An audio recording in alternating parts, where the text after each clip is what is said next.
Hey everyone, and welcome to Wands of the Force, a Star Wars podcast. Now, what you will know while you're looking here right now is that there's just me. There's no one else here. Unfortunately, George, we knew wouldn't be able to make it, and unfortunately, this afternoon I also lost Phil as well. So yeah, just me, solo show, a Han Solo. I'm so sorry. I didn't know why I said it. It seemed stupid when I thought of it. But yeah, so it has been a while. We've been away for nearly a month. We missed an episode a week ago, and it just felt like I couldn't go another show without us being here. We couldn't go another show without us being here. We wouldn't have had a show if I hadn't been here. So yeah, it's just me. It's just Dave. I'm going to take you through what we've missed and some of the news that's come out. Because really, it's just to really get back into it. Just want to have a shot there and make sure that it was working. Really, so I need to know we're still here, even if I'm all on my own. This probably won't be a very long show. As I say, it is just me, so it's nice to have people to bounce the conversation off. And when it's just yourself, that's not a very long conversation, to be honest. So I guess what we'll do, as always, we'll kick off with the news. And let's not kill off the elephant in the room. I'm not the elephant in the room. Cheek. So yeah. I guess, no, actually what to do is I'll cover some of the news that we missed while we're off air. So literally, I think the day after George and I did our last episode, it came out that there were very much in talks for an Obi-Wan Kenobi film, and that has me more than excited. Out of the original trilogy, Ewan McGregor stands head and shoulders for me above all of the other cast. I think he was pitch perfect for that character, and especially episode 3, I thought he was an absolute standout with the way he performed. It wasn't Alec Guinness, it was his own Obi-Wan, and that's what I'm excited to see. I want to see that Obi-Wan in a new surround. So yeah, I want to see how he does. I want to see if we're going to see if it's going to be him getting chased down, maybe by the Empire as they start to hunt down the Jedi. Is it going to be from a place of he's on Tatooine? And I know there was a book out called Kenobi a couple of years ago, and whether they're going to take things from that and it's going to be his adventures on Tatooine. He's bound to have had some. He knew the Cantina very well, so he's obviously been around. So yeah, it's something that I'm looking forward to, and I know the other guys will be looking forward to. George, yes. Phil, yes. It's really lonely out here, but it's okay. We're going to get through this. We'll be fine. We'll be fine. So yeah, that was really it. That was the news that came out. Nothing else kind of broke about it. We got that there was going to be the film. They were in talks or early development. No one's even mentioned talking to Ewan McGregor yet. It would be sacrilege if they didn't, and I don't think the fan base would be very happy if they decided to go with someone else instead. It doesn't feel right. He played the character so well, and I think he's the perfect one who will carry on. He's talked about it to an age. He's been asked at every interview he's gone to whether he return Obi-Wan Kenobi, and he will. He loves that. I know he didn't enjoy some of the experience with the prequel films, and I think that was more to do with the acting against green screen, and I think that's what he's not so keen on, because obviously I know Ewan McGregor really well. But yeah, come from interviews, that's the kind of feel you get. But he loves Star Wars, he always has. And to have him be able to come into now how we're working in sort of real environments, I think that would suit him so much better.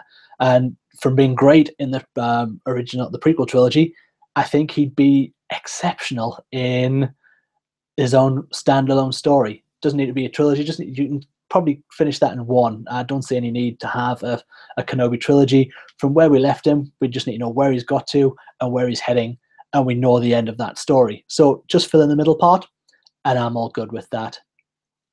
So yeah, other than that, I know we've got big news. I'll get to it. I promise I'll get to it. I know, it's good. So yeah, so what we have as well, we have announced the news. David Prowse, legendary actor, Green Cross Code Man, if you're from the UK like myself, and mostly Darth Vader, has having to pull out of the convention circuit. Dave Prowse, for a long time now, has been a stalwart at these conventions, where you could go and meet him, he'd sign Dave Prowse's Darth Vader on whatever you gave him, a little bit of cash, but that's fine. It's kept him going and well deserved. He was Darth Vader most of the time. But yeah, so you know what? It's said down to his health, and certainly over the last few years when you've seen him, he's getting old. He's an old man now, and he's having health problems. They've been saying, and that's why he's going to start. Well, not start. He's going to stop altogether with the convention circuit and signing. So it's really sad that another one goes. Obviously, it's kind of timely with Dave Prowse. He's getting to an age where he maybe wants to relax and put his feet up rather than being whisked around the country and overseas to do signings and sit for hours. And I mean, it must be lovely to get people who appreciate what you've done and want to talk to you. But it's got to get to a point where you're like, you know what, I'm in my 80s, I'm not feeling great. I want to sit at home with a cup of tea. Very British over here. A cup of tea, and just to see that, yeah, see it out, enjoy the ride. And he's had a really good innings with the Lucasfilm and the falling out from sort of Empire and him giving things away. So it's nice that he's had this life of this convention life where hundreds and thousands of people have been to see Dave Prowse and want to meet him and want to see him, knowing him as Darth Vader, and sign their stuff. And why not? That's great. And it comes to a point in all these actors where unfortunately, they pass away or they come to an age where they can't be carted around. I think Peter Mayhew is looking, and this is awful just to say, he's looking really old and fragile, but you know, when you've been that tall all your life, it's got to be getting tough. His knees have been replaced. I just think it's sometimes they just have to have a break from everything and have a rest and just take a step back from everything. And that is certainly what it looks like that Dave Prowse is doing. If you see me looking over here at any point, I do have some notes. That's right, I'm prepared. So yeah, so I've got some notes over there, so I will stare off to it. If you listen to this on iTunes or SoundCloud later, just picture me. If it's just picture a guy staring off to One Direction. It's fine. Not One Direction, the group. That'd be really weird. I'll stop. Okay. So yeah, so after that, I think next really we'll talk about just a quick one. Joseph Gordon-Levitt was confirmed by Rian Johnson that he's going to have a cameo in The Last Jedi. #Lasties. And I don't know what role that's going to be, but I think it's going to be as one of the inhabitants of, what's it called? I know this, Canto Bight, where it looks like the big casino. I think he's going to be someone in there, whether it's going to be, hey, that's Joseph Gordon-Levitt, or it's going to be full makeup or a character CG maybe, a bit like Maz, so we're not going to see him, because I've said this before on earlier podcasts that sometimes I find it hard when you get very famous actors into these roles. These films are so much more than just movies to myself, and I know George and Phil think the same about them as well, that it can pull me out of a story. It can really yank me out of a film completely if that actor is not, and it's weird to say too famous for Star Wars. It's Star Wars, and it's the best thing. I love it, and it's obviously it's massive, but that's, I don't know if you can get what I know you, if you're watching this now, you absolutely know what I mean. Someone's too famous to be there if they're not in a makeup prosthetic, or they're not an original trilogy member, like Harrison Ford. That doesn't take me out. He's Han Solo. Things like, not anymore. Spoiler alert. I'm sorry, not Han Solo anymore. Right through that. Oh, fell. Did he turn on himself? We'll talk about it later, I'm sure, after we've seen the next film. But yeah, so it's yeah, I'm hoping he's very well covered up, or his part is very slight. He's obviously worked with Rian Johnson before, so he's bringing him in. He worked with him in Looper, which is an extraordinary, excellent film. Bruce Willis is really good in it as well. If you get a chance, you should definitely see Looper. So yeah, that's just a little bit of news on that. Also, from the set of Han Solo, another leak came out. Can they be classed as leaks when it's always the director who leaks them? Ron Howard, yet some more photos came out from set. We got him some gloved hands on a steering wheel of some kind of speeder by the looks of it, or a ship, speeder, one of those things. And then we also got a photo of the new cast member. I think we covered it. It might have been last time we were on. It's been that long. Michael K. Williams had a role in the film when the original directors left the project. Um, they had to go back into reshoots. Now, from what it seems, I think they're not just reshooting a lot of this film. I think we're going to see a Ron Howard movie, the Han Solo movie that is Ron Howard. It won't have anything to do. I think we're going to see pretty much original material. I don't think there'll be much left of what they originally shot. Be very interested to find out what is left in there. Obviously, as we said before, they did a lot of shooting abroad. So that'd be interesting to see what can be brought in from that and what is being left to the side. But I think we're going to see very much just a brand new Ron Howard movie, his Han Solo movie, his vision, Lucasfilm, Kathleen Kennedy's vision for the Han Solo movie. And that's great. That's absolutely fine. And Ron Howard's been great in leaking a lot of things. He showed us the hyperspace on the screen, that they're doing that in camera. And he announced the arrival of a new actor taking Michael K. Williams' place, which is Vision himself, Paul Bettany.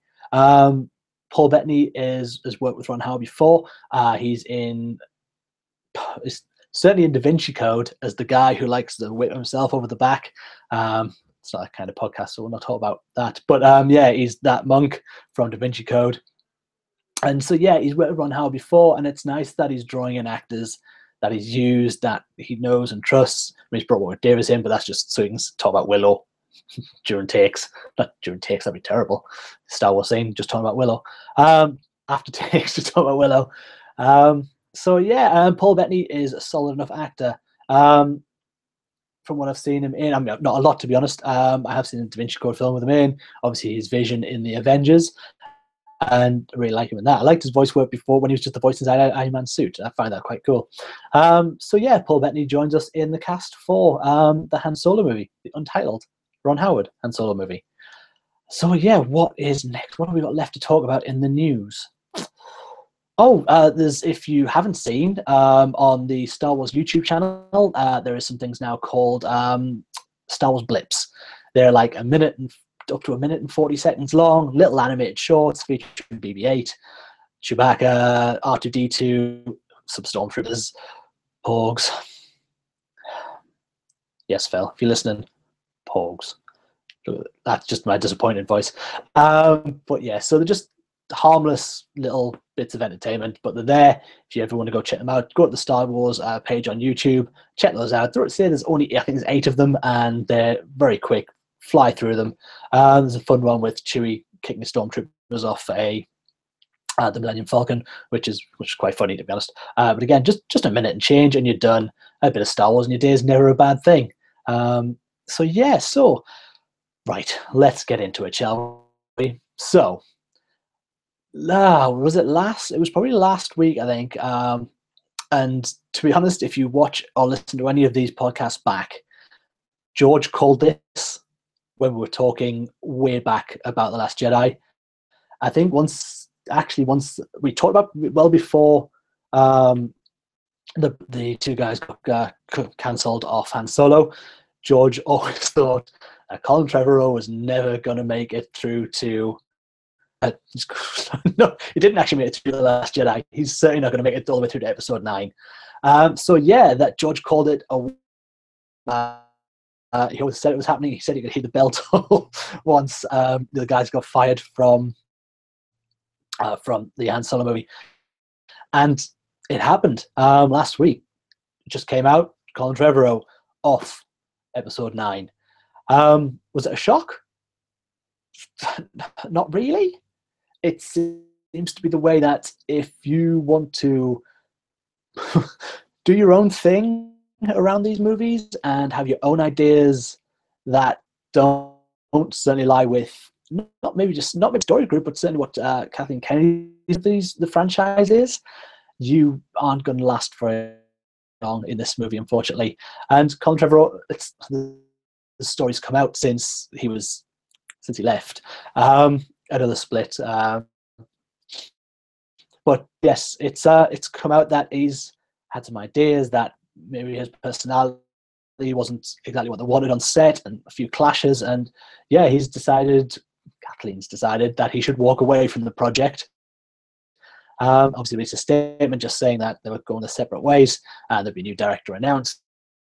And yeah, it's there's so many memes online about the directors of Star Wars who've made it through the club and who have been absolutely kicked out of the club. And it just feels like, I don't know, some people kind of worry about it and go, oh my God, what's Kathleen Kennedy doing? Another director sacked. This woman, Kathleen Kennedy, is one of the most successful producers, if not, she must be in the top 5 of most prolific producers in Hollywood.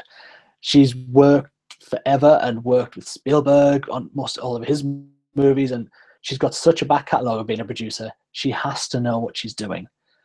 And we look at what's already come out, and people are like, oh no, what's going to, another director's gone. But you've got to think, we got Rogue One, which to me is, every time I watch Rogue One over here in the UK, if this is where you are, recently on the Sky, like a satellite company, we've had Star Wars channel, and Rogue One's been on a lot. I think it's still showing, so it's great to just be able to watch over and over again. But it's just, it gets better and better every time I see it. It's really climbing up there. It's secured itself in my top 3 Star Wars movies as they stand. Star Wars, Empire, Rogue One is my current top 3 order. Empire and Star Wars sometimes switch places, but right now that's where it would stand. And I think Rogue One's a really strong movie. And that was Gareth Edwards, and he knew what he wanted to do when he came in. Yes, a lot of what at the end of the movie might not have been so much him, but he played the game. He stayed on board. This wasn't a director that said, you know what, we're almost at the end, we're going to get rid of you and bring someone else in and just finish up what we wanted to happen. We don't quite think your direction's right. We stayed the course. He did all the interviews, and that's what you want. And I don't think that Colin Trevorrow, I'm going with Trevorrow, probably. That's okay. He's not watching.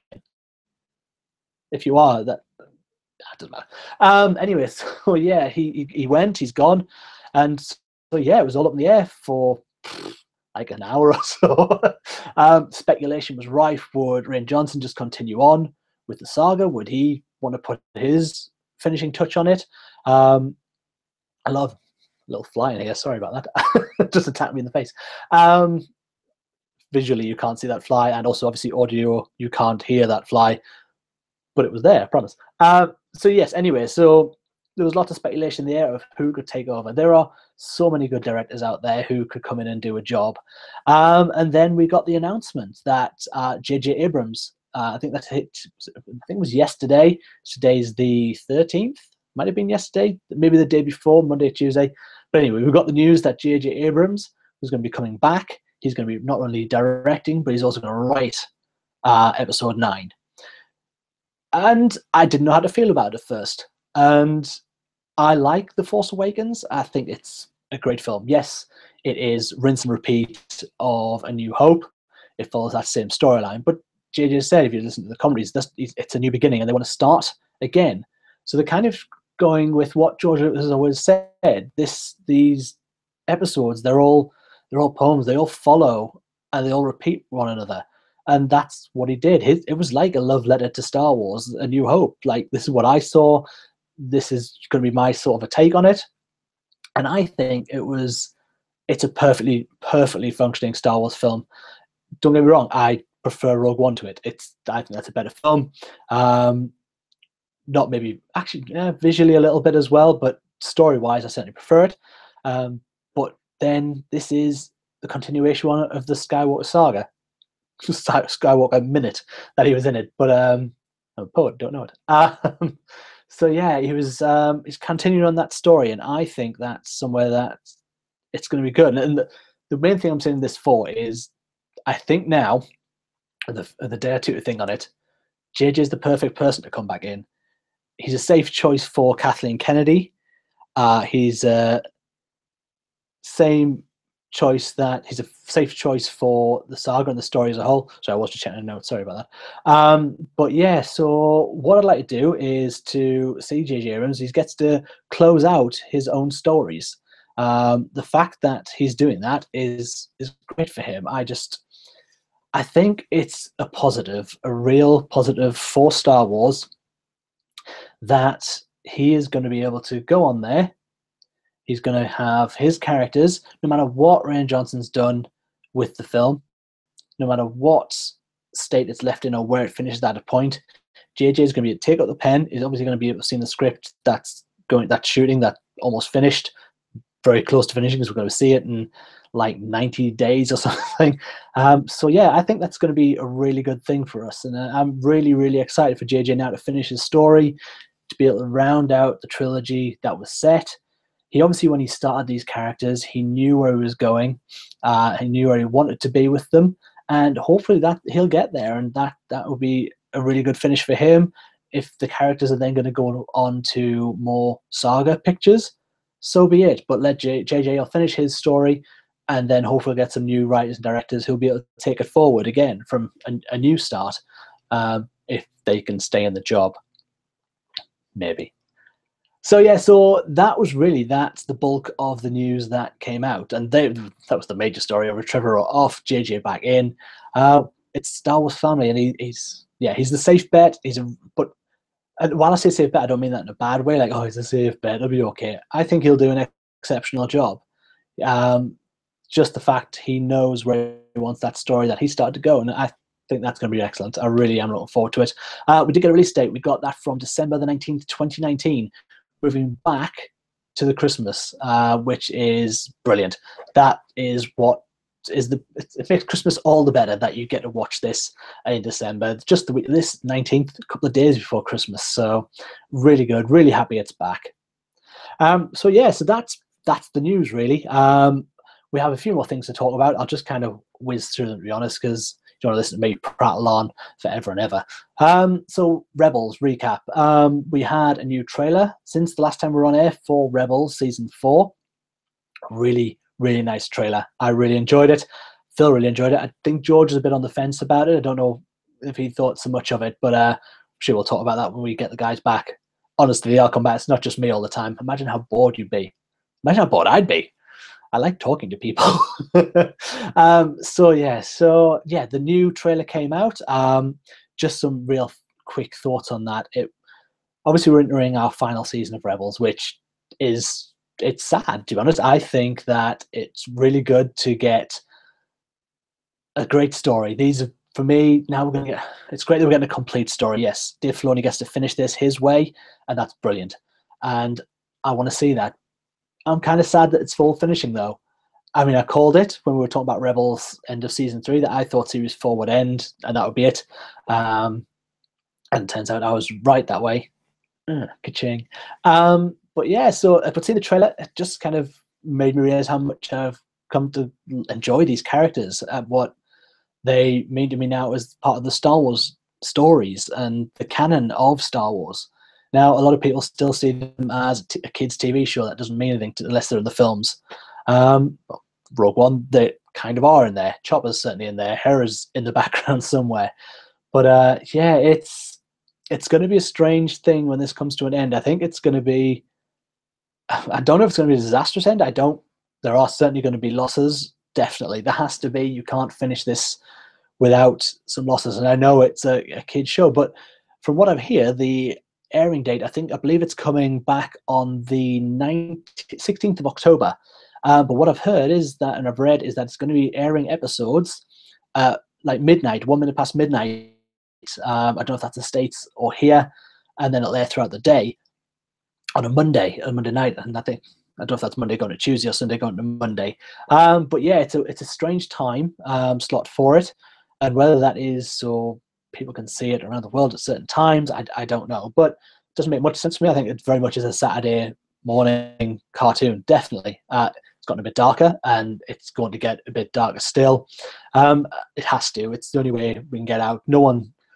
A few people are getting out of this alive, we know, but not it. You can't. I just don't see how they could get through this without a few characters bidding farewell. And that'll be awful. It will be a sad thing.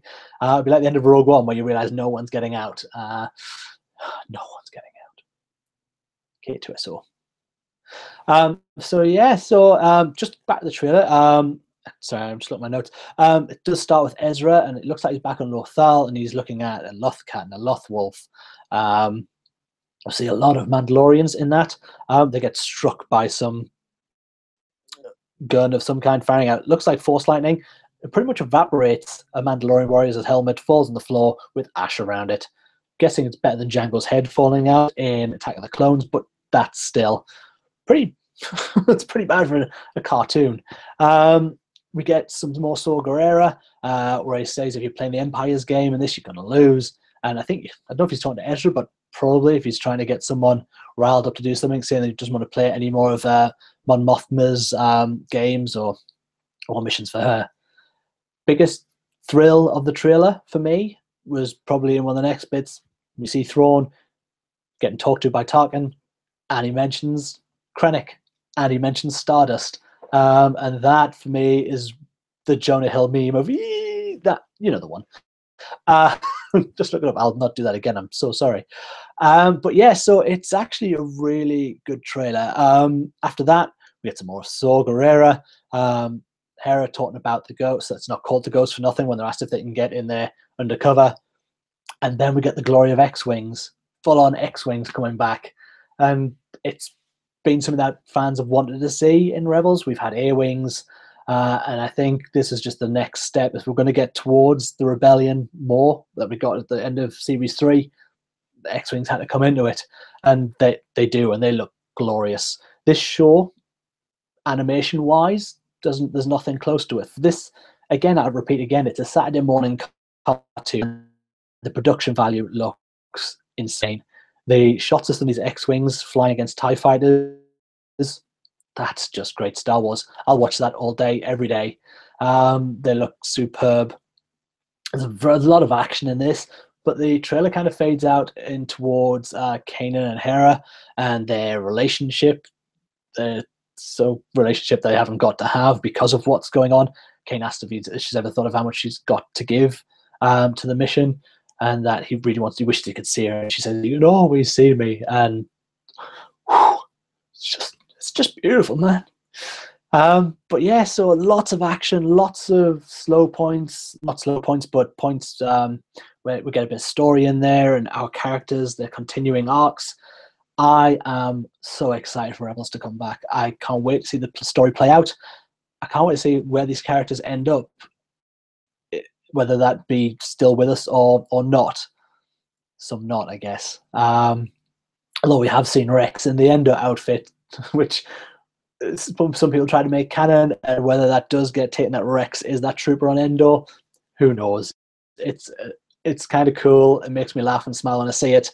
But yeah, so it's something that I'm really looking forward to. I hope you guys are going to look forward to it. I know when Rebels comes out, we are, for this final season, I think we'll be trying to do a show after it's aired. We'll talk about that episode, so we don't get all the way through and have to do a massive run through. We'll just, after each episode, we'll probably come on, me, Phil, me, George, Phil, someone will be online, maybe even a solo show like this, and just to talk about that episode. I'd really like to do some instant reactions to them as well, before we talk about everything, just with some bits of the episodes that I've shown. But yeah, so we'll certainly be online more when the episodes are airing, talking to you guys about what's been going on and what we think of the episodes that have been. So yeah, so that is Rebels. Oh, actually, no, the only other thing I have in Rebels is they gave us the first episode, the six episodes have their names out. The first two are Heroes of Mandalore, parts 1 and 2, and I believe that's what got shown to the audience at Star Wars Celebration who were in the panel. Then it'll be 2 parts under the name of in the name of the Rebellion. Be about the Rebellion, I guess. Next, episode 5 will be The Occupation, and then episode 6 will be called Flight of the Defender. So they're your first 6 episodes, 2 two-parters, and then into one-offs. Whether we get then, because that's one thing Filoni said. This will just flow. There's no filler episodes that like we see them with silly droids whose names shall not be mentioned here. Not while it's just me anyway. So yeah, we'll get that, and then we'll get that continuation right through to the end of the series, and we'll bid the characters farewell unless some of them show up in whatever they've got planned next in the animation department of Lucasfilm. And it's under Dave Filoni, so you know what? It's in good hands, and I'm quite happy with it to be taken by him. Let me see what he's got, what he's going to give us, and it's exciting times. Now is a great time to be a Star Wars fan. there was a long time where it wasn't. There was nothing out, a few books. But yeah, so that's really the section on Rebels I want to talk about. Next, Phil's section, really, which is Star-Lores. So I don't have a lot to say because there's, to be honest, doesn't seem to be a lot of information out there. While we've been off air, we've had the Last Jedi Visual Dictionary. The front cover of that has come out. Looks very cool with the guard on the front, right in front and center. We've also had the Captain Phasma with the alternative covers.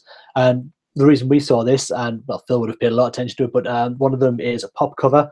And you know what George likes with pops now. He's a true believer, believe me. So yeah, that is out there as well. And just tonight on the Star Wars show, there is a book coming out this autumn, or the fall. Look at me, all American, which is about Canto Bight, the planet that Joseph Gordon-Levitt is going to be on in Last Jedi's, #Lasties. So yeah, it's just a series of short stories about some characters in that world or city or whatever it is, but it's some short stories coming out from there. As I say, coming out this autumn, might be a nice intrigue. It's all in the lead up to The Last Jedi, the series of books that we're going to be getting leading up and sort of bridging gaps between characters on there, really. So, how's it all going so far for you guys? You all right? You still here? Still interested? Still listening to this voice? Thank you very much. You know what? Let's get cracking on, and we'll go on to Toy Shelf. Toy Shelf is going to be kind of twofold this episode. If I'd had Phil with me, it probably would have been a Cantina talk at the end of this, but I'll just put it in with the Toy Shelf. So what we did get is, recently we got a look, there's a brief look come online, and I'll try and get this on the Facebook page when I'm done. But there has been a look at the vintage cards that are coming out for the new vintage line, and we've seen the Snoke figure that comes with that. Look really great. Those cards are beautiful and something I'll have to have. If anyone's into collecting these figures, the artwork on the newest figures for Luke and Rey with the release that came out on Force Friday is great, but this looks better.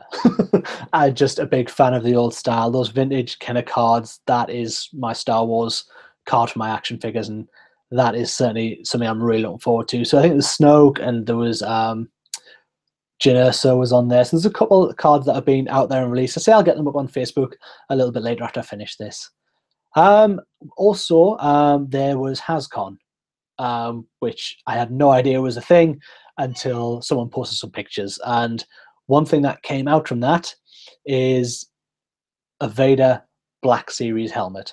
And now, the Black Series helmets have been great. The Kylo Ren one that came out was pretty good. Everyone quite enjoyed it. The voice changer inside it's not great. They brought out the Stormtrooper. The Stormtrooper is excellent. I have it myself. It's an excellent piece. Obviously, it's not massive. There are bits that aren't quite accurate. The back obviously is a panel where the batteries go and obviously things like that. But to display, that helmet will stand up against most replica Stormtrooper helmets. If you go to a place like Forbidden Planet, they'll have them near the EFX ones, and it's, to be honest, they're not a million miles apart when you see them. And now they're bringing out a Vader helmet, and it looks gorgeous. This is based on the Return of the Jedi helmet, and it comes in 3 parts, magnetically sealed. So you get the neck seal that has the bits, the sticky out bits, you know the bits I mean. The faceplate that will then come onto that, and then the helmet, the top part of the helmet, that'll obviously seal it all together. Now, apparently it has the noise when it goes together of the helmet pushing together. Obviously, it will make the breathing noise, that's without doubt, and probably have a voice changer in there as well. The voice changer in the Stormtrooper helmet, again, it's not great, so I'm hoping they really, really strive to make it better in the Darth Vader helmet, just to lower your pitch and really so you can get your James Earl Jones on. You know, if you want to just see like Mufasa lines and things like that, just obviously what you want to do in a Darth Vader helmet. No? Oh, okay. But yeah, so it looks incredible, and it's probably going to be a bit more pricey. I know the Poe Dameron helmet as well. The Poe Dameron helmet, we'll get to it. Trust me. So yeah, this thing is probably going to be a bit more expensive than the last ones. I mean, I've got it's not official Vader helmet, a full-size helmet, a fiberglass helmet, and it looks amazing. But this, I think, will stand up to that. very well. I can't wait to get a hold of it. I can't wait to see it and see its size and make sure that it is going to be a full-size Vader helmet, because Vader helmets, when they aren't correct to scale, look strange to me. I don't know what it is, but if it's not one-to-one and they try and make something a bit smaller for you to wear, it just doesn't look right to me. So yeah, that's just one of those things. But yeah, really, really excited. It's going to be an exceptional helmet. Even I just want to see it. I want to hear it. And why couldn't you be excited? Why wouldn't you be excited about a Vader helmet that you're going to be able to own? And probably for what, £100, £150, maybe at a push. With it being Black Series from Hasbro, I think they wouldn't want to push it so high. But then Lego's like £650 that we can't all afford. So yeah, that was going to be it for Toy Shelf. There wasn't a lot. As I say, it was going to be a Cantina talk, but I'm actually going to bring that in now. So, Force Friday was a little while ago, on the end of August, going to September 1st, and I travelled down to London to meet Phil, and we went to the two events that were going on. There was an event in John Lewis that I went to, and Phil went to the Disney store. The events themselves, great, don't get us wrong. The atmosphere, when there's a queue obviously outside both places. I was outside John Lewis, and there was a lot of fun. People obviously in full cosplay walking up and down the line, getting the photos taken, and that was great. John Lewis opened the doors at midnight. In you go, Star Wars theme blaring out. You should go up 5 sets of escalators to get to the bit where they have the display for this. And then you go in, and there are droids from the Droid Builders Club, which are excellent. So Captain Phasma, full outfit, a Rey outfit, all exceptional. The toys were such a letdown. The cantina, to be honest, was a bar setup. It was okay. It was fine. You got a bottle of drink. It wasn't very nice.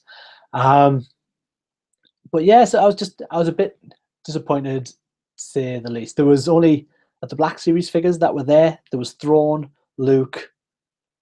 I think they might have had Rey there as well, but other than that, they had none of the other in the line at all. So that was a disappointment. They had all the Lego was there. The bit of Lego I want isn't out yet, and we're out of budget at the moment. But yeah, so that wasn't able to get that. And then the biggest disappointment for me of the night was no Poe Dameron helmet anywhere in the UK. Once it wasn't at John Lewis, I really thought it would probably be at the Disney store, but no, not there either. And I think that was really the one thing I wanted to get a hold of while I was in London, and I didn't manage to do that. So the hype was great. I went to the Disney store after. They had an amazing cosplay of C-3PO. I've put a video up, and if you get a chance to see it and have a look at it, it's excellent. I've never seen a cosplay of C-3PO before, but it was spot on. The guy inside was great. The voice he was using as well, spot on. Really, really great. And it was a good night. It was great to catch up with Phil. I haven't seen him since Celebration London. So it was really nice to get with him and just meet up and then go to these events, and then sat in a coffee shop and went home on a train again. So it was a long day. And yeah, I was a bit disappointed in the product that was out there. I didn't get much. I only bought a Thrawn and a Luke, mainly because I was there, and it felt like I'd gone all the way to London and came home empty-handed. Would have been a real waste. So yeah, I bought those. And they're great figures, and don't get us wrong. I'm really happy to have Thrawn, not in the rip-off Comic-Con box. No rants today. Phil's not here. Love you, Phil. So yeah, so that was it. Really, I went up there to London Force Friday. Everything around it was great. The event itself, not so much. There's a lot of product, just not there. And yeah, so that was... Really, I'll leave that for Toy Shelf. There's not a great deal else going on. As I say, the Hasbro Con, HasCon, there were some more figures of the carded that we're getting. A Luke Skywalker in his dark robes is coming. And again, I really like the artwork on those as well. It's no vintage, but looks really good. So we'll leave that there. We have no games news that I'm aware of, and it's something that I don't pay much attention to. So if there is stuff out there and I've missed, I do apologize. George and Phil will be back for the next show, hopefully. Please come back, guys. This has been great, but it's hard to talk for 40 minutes or so with just yourself. So yeah, this is kind of us for the night, really. I just want to come on and get a show out because it's been nearly a month since we've been online, just to say hi and make sure you know we're still here and running. Just work and things get in the way sometimes.